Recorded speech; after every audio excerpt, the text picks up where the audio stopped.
Masechet Shevuot Daf Chaf Daled. Shevuah shelo ochal. The Mishnah taught if someone says, I make an oath I will not eat, and then he eats something inedible, he's exempt because that's not called eating. But the same case he says, I will not eat, and then he eats non-kosher food, then he is liable because that basically is considered food. It's just legally inedible, not physically inedible. So the Gemara is going to ask about these two clauses. Ha-gufa kashya, they seem to contradict each other. Amart Shevuah shelo ochal v'achal ochalin she'en re'uyin la'achila v'shata mashkin she'en re'uyin l'shtiya patur. והדר תענה שבוע שלא אוכל ואכל נבירות ותרות שכסימור מסים חייב מה ישנה רשע דפטור ומה ישנה שפה דחייב. The Mishnah seems to be self-contradictory. The first case says that if one makes an oath that he will not eat and then he eats something that's not edible, like dirt, or he drinks something that's not fit for drinking, like gasoline, then he is not liable because that's not called eating and drinking, even though physically you're putting it in your mouth and swallowing it. That's not called eating if it's something that is not edible. However, if he says, I make a vow that I will not eat, and then he eats something, nevela, terefa, creepies and crawlies, he is liable. But those are also not edible because they're not kosher. So how come in the first case, one is patur, and the second case, one is chayav? Aren't they both inedible? Okay, so now the simple answer, which is what I just said, is that there's a difference between being physically inedible and legally inedible. Nebela and trefa is legally inedible for a Jew because of halacha, but it's physically edible. A non-Jew can eat it, even if a Jew who sins eats it. It's good food. It's nutritious. They don't get sick. So this is considered food generally. It's just halachically not permitted. So that's fundamentally different. If you say, I'm not going to eat, you didn't say, I'm not going to eat kosher food. I'm not going to eat. So stuffing dirt down your throat, that's not called eating. But eating pig is called eating, or nevela is called eating. And therefore, even though it's not permitted, it is still considered eating. That's the simple explanation of this Mishnah, and it's the explanation that we're going to end up with in a few minutes. However, first, we're going to try out a different answer altogether. Let's assume that physical inedibility and halachic inedibility is the same. They're both completely inedible. So then, is there another way that you can explain the difference between the resha and the sefa? And we answer, halakashya, resha bistam v'sefa b'mfaresh. You could say that the resha is when you make a standard vow without specification, I will not eat. Since you said, I will not eat, and you didn't specify, so we assume you mean I'm not going to eat food. But if you eat dirt, well, then that's not considered part of it. And the sefa is where one specified and said, I'm not going to eat not only food, I'm not going to eat even nebela terefa. Because you specified that I'm not going to eat nebela terefa, even though they're generally inedible to a Jew, but because you specified them, so they are included in the vow, and therefore when one eats them, one violates. This is a forced explanation because, well, what if then why distinguish between something inedible like dirt and something like nevela terefa? What if you say, I make a vow I'm not going to eat, and you specify, I'm not going to eat not even dirt? Well, then that would be liable. So instead of the Mishnah saying that one is talking about something inedible and one's talking about nevela terefa, I should have said where one does not specify, where one does specify. That's a really important detail to leave out. Okay, but anyway, the Gemara is making this okimta to try it out, and let's see where it goes. And now we ask about that explanation in the second clause. Even if you explain, specify, I am not going to eat, not even nevela utrefa. So then you said chayav. But even in that case, why would one be chayav? Since we are already obligated under oath from Har Sinai not to eat nebelot utrefot, so there is already a prohibition, and that's a general rule. And isur, hal al isur, you can't make a vow about something that is already prohibited to you. So why should he be liable? So he said, I make a vow, I'm not going to eat nebela, but you already can't eat nebela, so there should not be another obligation. You should be only prohibited, liable for eating nebela, but you should not be liable for violating the vow.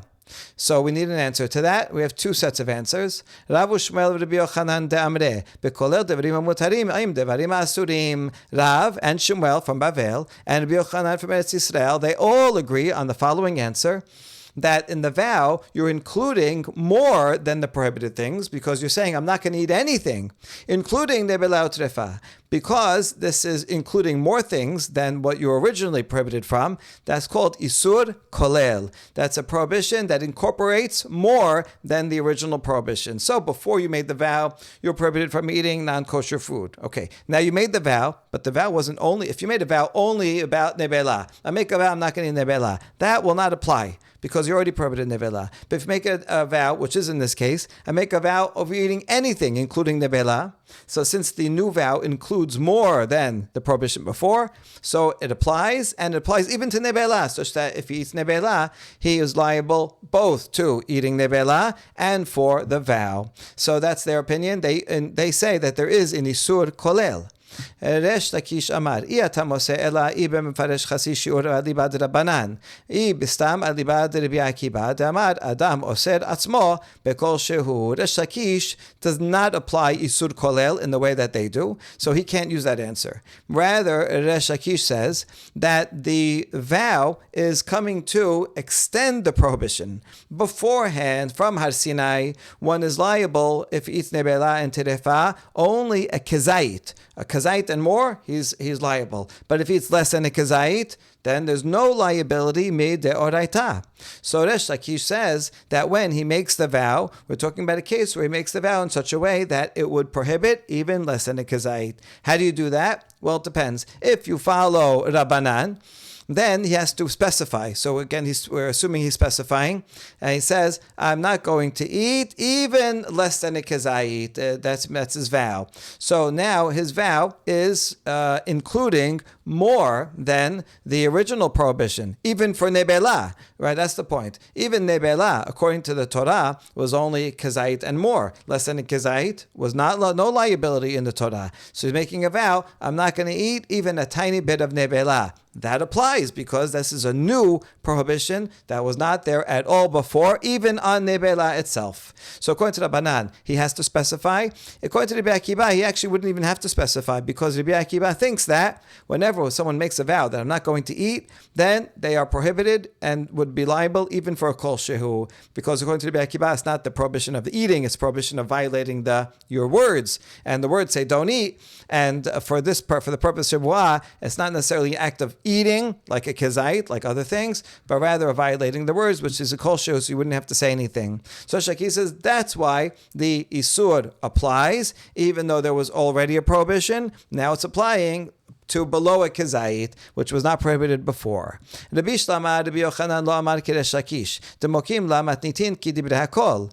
Ela Resh Lakish, my tama lo amar ki Rabbi Yochanan. We understand why Rabbi Yochanan would not want to agree with Resh Lakish, because Rabbi Yochanan and Rav Shmuel, they want the Mishnah to be according to everybody. And Resh Lakish says, well, it has to be according to Rabbi Akiva, or it could be according to everybody, but then you have to add yet another condition. And Rabbi Yochanan doesn't want to have to add another condition for Rabbanan, and he doesn't want it to be only Rabbi Akiva without a condition, and therefore he doesn't agree with the opinion of the interpretation of Resh Lakish. But Resh Lakish, how come he does not agree with Rabbi Yochanan and just say that this is in Isur Kolel, because it includes also permitted items? And Resh Lakish will say the following: Amalach ki amrinan Isur Kolel b'Isur haba me'elav b'Isur haba al yedei Atzmo la'amrinan. Resh Lakish says, listen, I do have a concept of Isur Kolel, that a prohibition can come if it's more inclusive and applied to what came before, but that's only in a prohibition that comes automatically on its own without a person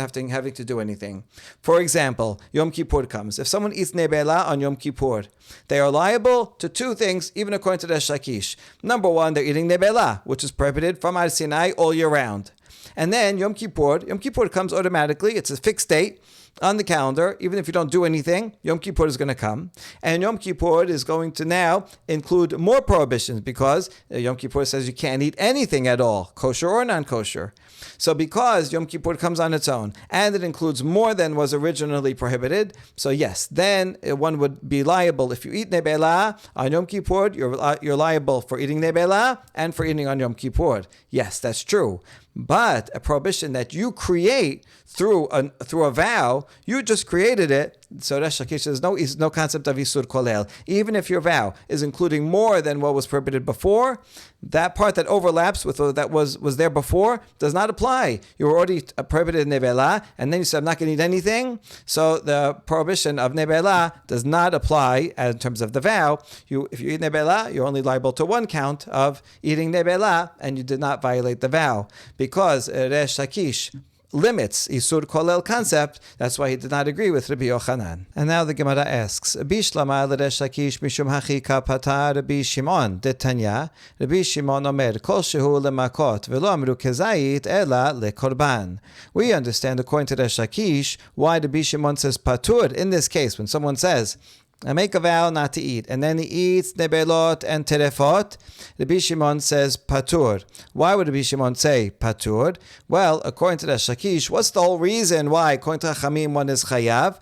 Oh, it's because when you make a vow, you are specifying that, I'm going to be prohibited even from kol shehu. I'm not going to eat even a little bit. And that's adding more because from Har Sinai, you were only liable for a kezayit, and now you're adding a prohibition. So in fact, there is something that's prohibited regarding nebelot. Nebela was only prohibited kezayit and above before, and now you're saying, I'm going to make an oath even for less than a kezayit. That's why one would be liable according to Chachamim. However, Rabbi Shimon in the Baraita says that even from Har Sinai, if one eats a tiny bit of nevela on purpose, then one gets makot. So you see that even a less than a kezayit of nevela was already prohibited from Har Sinai.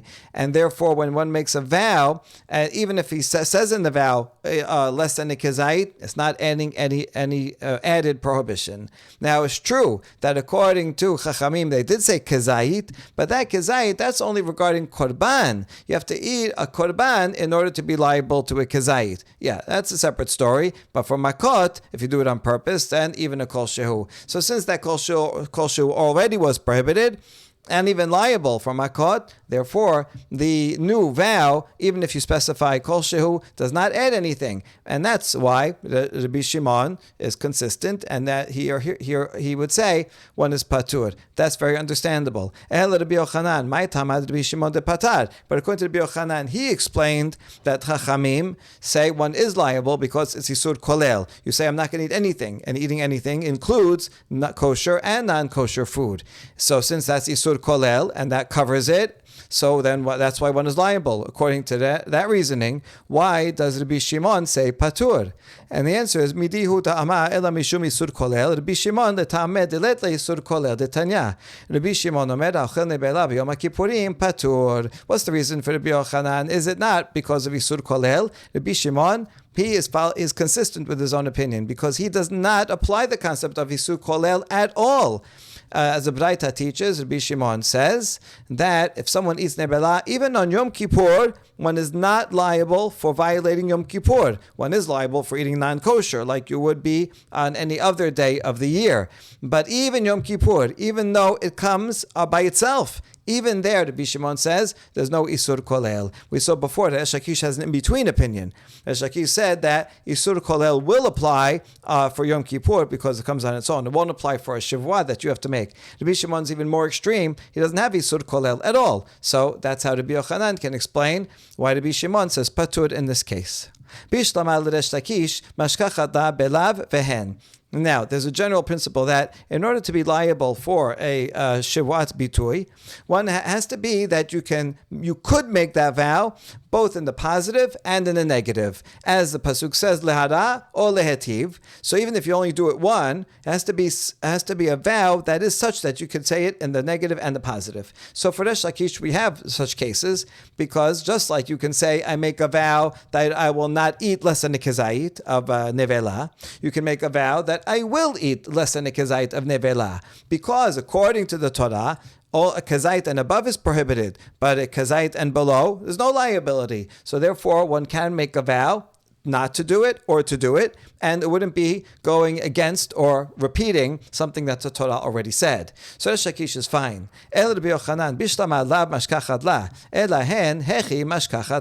But according to Rabbi Yochanan, where he's making a general vow, I'm not going to eat anything, including nebela. Okay, you could make it in a negative because it's isur kolel. It's including kosher food with non-kosher food. But how could you say it in the positive? What are you going to say? I make a vow that I'm going to eat nebela? You can't make such a vow because such a vow will not apply. It's null and void. You can't make a vow against the Torah. And so this is a problem with this whole line of thinking that we have so far, and that we said from the beginning of the sugya was an okimta anyway. But because of this, we abandon it, and now we go to the simple reading of the Mishnah, as we mentioned all the way at the beginning. Ela kedrava damarava shewa shelo achal v'achal afar patur. Rather, we should follow the opinion of Rava.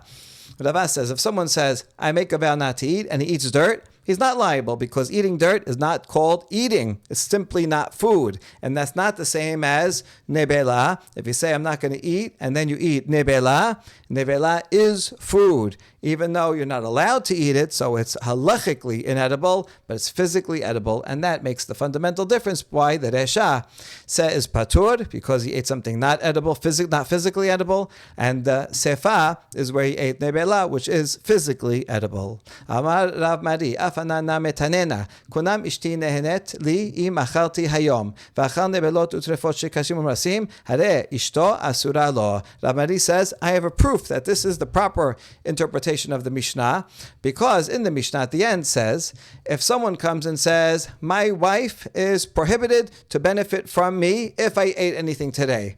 Basically, he's trying to say that I didn't eat anything today, and he's making this vow, and which would prohibit his wife. I mean, she's the one that will suffer, I guess, but maybe he'll suffer also because he won't be able to take her out to eat. But in any case, if he makes such a vow, a kunam, ve'achal, and he did in fact eat nebelot utrefot earlier in the day, so he lied about it, and he was telling someone, I didn't eat today, and my wife will be prohibited to me. If I'll be prohibited to her if I did eat today, and in fact he ate, but he only ate nebelot, he is prohibited from his wife. His wife is prohibited of getting benefit from him. We prove from here that eating, he said, imachalti hayom, and he only ate nebelot, but still he violates the vow. So we see that eating nebela is called eating. Even though it's non-kosher, it's still called eating. And that's a proof for the distinction that we just made. Eating dirt is not called eating. Eating nebela is called eating. But the Gemara says, that's not a good proof. Hachi hashta hatam kevan demikara achar v'hadar ishtaba le chashuvech achshebeh elacha mi achshebeh. In this case, since he already sinned and ate non-kosher in the morning, and then he made a vow about it. So that means he granted a significance. He, in his mind, that eating is already considered a significant act because he already ate. He's already a sinner. So in his mind, this is edible food, obviously, because he ate it. And then he comes and says, oh, I swear that I didn't eat. So since in his own mind, that's considered eating, that's why he violated this vow. But if someone did not yet eat, so why should we think that he would consider that food? Most people, Jews, if they keep kosher, so if they see non-kosher food, they don't even think about it as food. They're like, that's just something else that I can't eat. Doesn't really matter what it is. So you can't bring a proof from someone who already ate and already talked about the eating and gave it significance in making the vow, if I ate today. You can't compare that to someone who did not eat any non-kosher food. He says, I'm not going to eat anything tomorrow. And in that case, it's not necessarily a proof that would also be considered eating if he ate or then happened to eat non-kosher on the next day. So there's not a proof for the distinction we just made, although it's not a proof against, it's just no proof either way. Amar Rava. Rava asks, what is the reasoning for those who say that there is isur kolel, that's Rabbi Yochanan, that if you say a second vow on something, or a vow on something that's already prohibited, the second vow is valid as long as it encompasses more things than the first one, like nevela was prohibited from Har Sinai, and you make a vow and say, and I'm going to not eat anything, kosher and not kosher. It encompasses more things. How do we know that that is valid? Midi dahava isur mosif. And Rava says, well, logically, it sounds like the same as an isur mosif, which is also valid. What's an isur mosif? That's something that was prohibited to only a few people, and now a second thing happens, and now that very same thing is prohibited to more people. If the second time is prohibited to more people and includes the original people that were already prohibited, then it does apply. For example, let's say you have a woman who has a mother who's single. The mother's husband died. Okay, so you have a single mother, a single daughter. Someone comes along, a groom, and he marries the daughter. We'll call her the bride. You have the groom and the bride. Okay, at the moment that they marry, the groom now is prohibited to his wife's mother. That's his mother-in-law. Okay, that's a single prohibition that applies only to the son-in-law. Now, let's say a few days later, that mother-in-law gets married. Now she becomes an eshet ish, and that prohibition applies to every man in the world. It's much more than just the son-in-law. So therefore, if the son-in-law should subsequently sin with his mother-in-law, then he violates two prohibitions. Number one, his mother-in-law, because that came first. And second, adulterer, he's an adulterer because even though that applies to something that he was already prohibited to, but it's an isur mosif because that adds more people to before she was prohibited just to one person. Now she's prohibited to billions of people all around the world. And so that's an isur mosif, and that applies. So just like in isur mosif, something was prohibited to a few people, now it's prohibited to a lot of people. The second one is added on, and they'd be liable to two counts, two korbanot if they did it by mistake, and so on. So too, if something was prohibited by one prohibition, and the second prohibition includes more things, what's the difference between more people or more things? That's the same thing. And the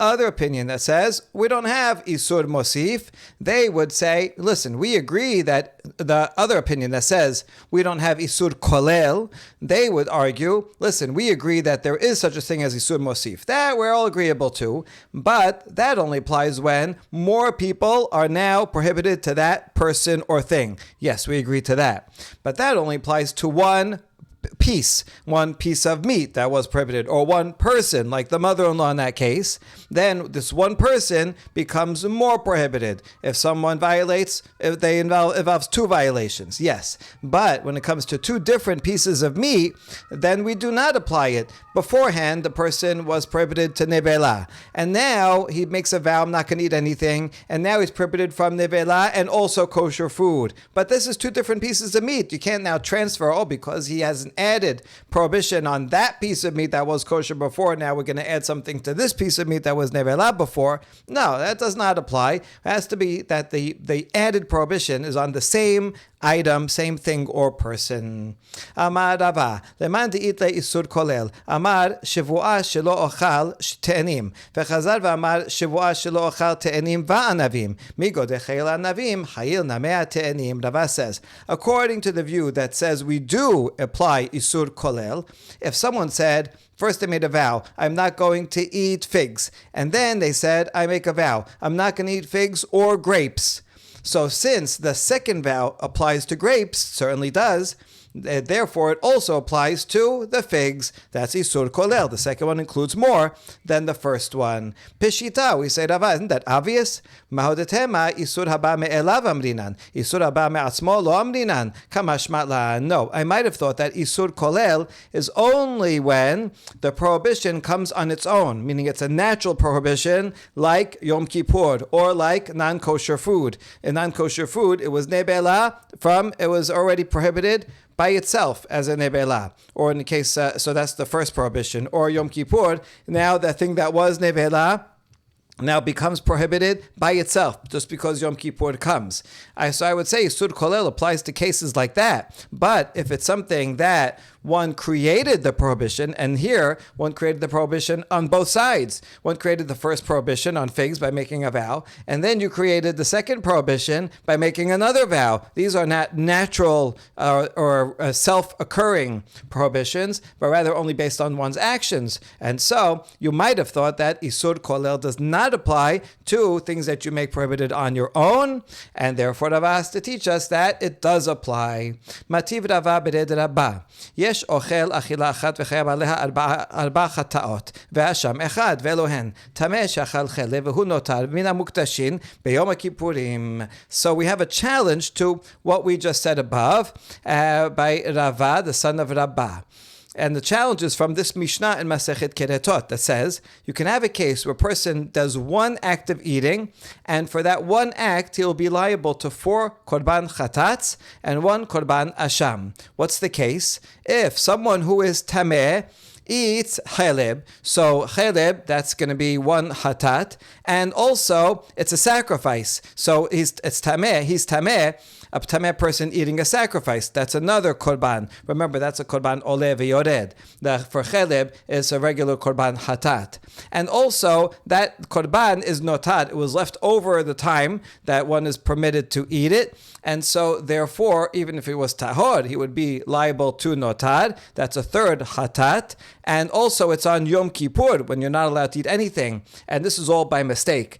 Beshogeg. And so he ate it on Yom Kippur. That's a 4th hatat. In addition, because it's min hamuktashim, it's sacrifice, it's sacred, and someone who benefits from something that is hekdesh commits me'ilah.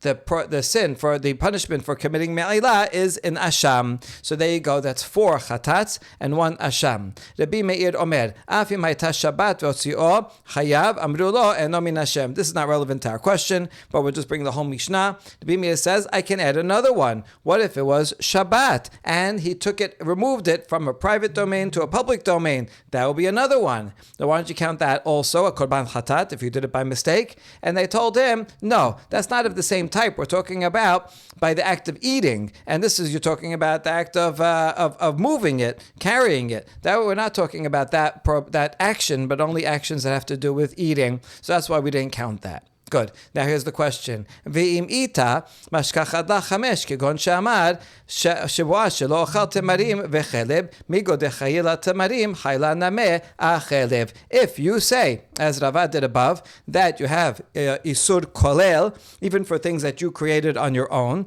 then we have a question on this Mishnah. Why did it only say 4 and 1? You could add even another korban chatat, a 5th korban hatat. For example, if someone says, and also I make a vow that I will not eat temarim and cheleb. So he was already prohibited in eating cheleb. He already got a 1 korban hatat for eating cheleb. But now he has a shevuah, and this shevuah will apply to the cheleb because since it applies to the temarim, which were permissible to eat, now it's going to apply also to the cheleb, although it had already been prohibited, and now he'll have to bring yet another korban, a korban ole v'yored, for making a false swear by eating it. So why didn't he add a 5th one? And the answer is ki katane isur haba me'elav, isur haba me'asmo la katane. Oh, the author of this Mishnah, he wasn't including every possible thing that you can bring. He was only including prohibitions that come on their own, natural prohibitions that like cheleb or Yom Kippur, things that come on their own, and not something that you create like a shevuah. Indeed, you're right. If he did that, he would be liable to yet another korban chatat, but we didn't count it because it's he created himself, and we don't want to count those. Hold on. How about hekdesh? Consecration. That's something you consecrate. You had an animal. It was a regular animal. I said, oh, this animal is consecrated. So that wasn't naturally occurring. That's something that you created on your own. And the answer is, Bebechor de kedushato merechem. The Mishnah is talking about a firstborn. A firstborn is consecrated automatically as soon as it's born. A person doesn't have to do anything. So that's why it is indeed only things that come on their own. That's one answer. Or maybe the Mishnah, the author of the Mishnah, only wanted to count things that you cannot undo. You can't undo Yom Kippur. But if something that you can undo, like a Shevuot, so you don't want to count that, because you could always go to a Chacham and do Hatarat Nedarim and undo it. Wait a second, but that doesn't, one of these things don't fit. The one that's already there, Hekdesh. Hekdesh is included in the list, and you can undo consecration, right? You can transfer the Hekdesh to something else. No, we're talking about a Bechor. A Bechor you cannot dissolve the sanctity, even if it gets a blemish and so on. You don't dissolve its sanctity, so you can't undo it, unlike a regular korban.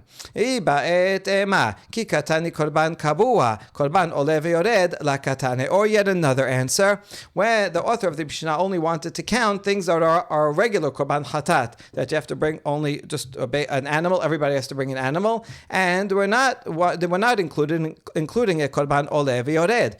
And if someone makes an oath that they're not going to eat figs and cheleb, and then violates it, that would be a korban ole v'yored. So we're not counting ole v'yored, only regular ones. Hold on, but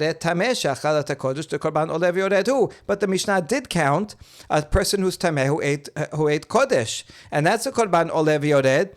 So why do you include that if you're not going to count Olev Yored? And if you are going to count that, then you should count the Shevuot also. And the answer is Ben Nasi, Rabbi Eliezer Hida, Mar Nasi, maybe Sa'ir. Or we're talking about a Nasi, a king who, if he's Tameh and he eats Korban, he doesn't bring Korban Olev Yored, according to Rabbi Eliezer, and this would be where we're going to follow Rabbi Eliezer in this Mishnah. And he says that a Nasi who's Tameh, who eats Korban, brings a not a korban olev yored, so we're not counting olev yored. Rav Asher Amar ki katan emide de chayla keshiur shevuot de chayla pachot mikeshiur la katan. Rav Asher has a different answer to defend Rava all the way back above, and he says this Mishnah is only including prohibitions that apply to a shiur of a kezait, but a Shevuot applies even to less than a kezait, and therefore it did not include it. Hold on, hare hekdesh. Hekdesh applies even to less than a kezait. One is liable if he eats hekdesh.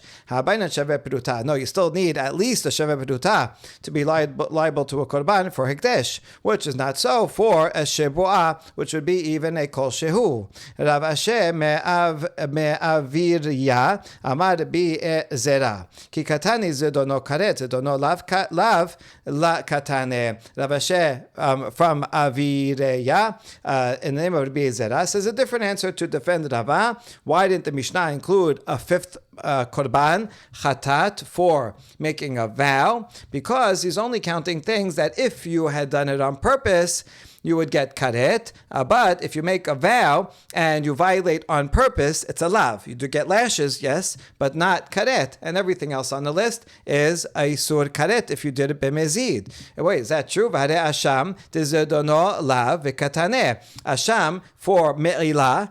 If you did me'ilah on purpose, then that would be a lav, not karet. And yet that is included. And the answer is bechatat kamnina. Oh, there. But that's for asham. We mean within the 4 chatat offerings, we're only including chatat offerings for things that if you did it b'mezid, you would be liable to karet. And yet another answer, Ravina Amar, ki katane midi de chayil amidi de bar achilahu, shevuot de chayil amidi de la bar achilahu, la katane. Ravina said, we want to count all 5 of these sins and korbanot that you'd have to bring. We want to only include things that are edible, but a shevuah can apply to things that are not edible. If you specify, I'm not going to eat even other things that are not edible, so a shevuah can apply to anything. And that's why we're not including it. Hold on, Hekdesh applies to things that are not edible. If I take these trees, this wood, and I say, I'm going to make this hekdesh. I want to donate to the Bet HaMikdash. Maybe they'll use it to burn on the Mizbeach, or even stones, whatever. They'll use it, they'll sell it, they can redeem it. So those things are hekdesh, and one would be liable if one had benefit from them, and that applies even to things that are not edible. No,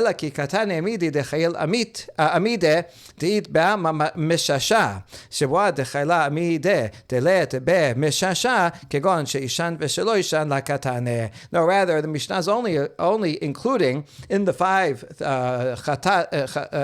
korbans things that that apply to something that has substance, something tangible, like Hekdesh. You can only make Hekdesh something tangible, whereas a Shevuah can apply to things that are tangible or things that are not tangible. For example, if someone makes a vow, I am going to sleep tomorrow, or I am not going to sleep tomorrow. That's not a tangible thing, it's just an action. But you couldn't make Hekdesh. You couldn't say, my sleep will be Hekdesh. Doesn't apply. And so there's lots of different answers to this, and lots of ways that we can say Shevuah is not like the other 5 things. And then Rava can always say that's why the Mishnah didn't include it. But indeed, if you wanted to expand it to include more types of prohibitions, then if someone says, I'm not going to eat figs and cheleb, and then he ate cheleb, indeed, he would be liable to yet another korban, a korban olev yored. Baruch Adonai le'olam, amen ve'amen.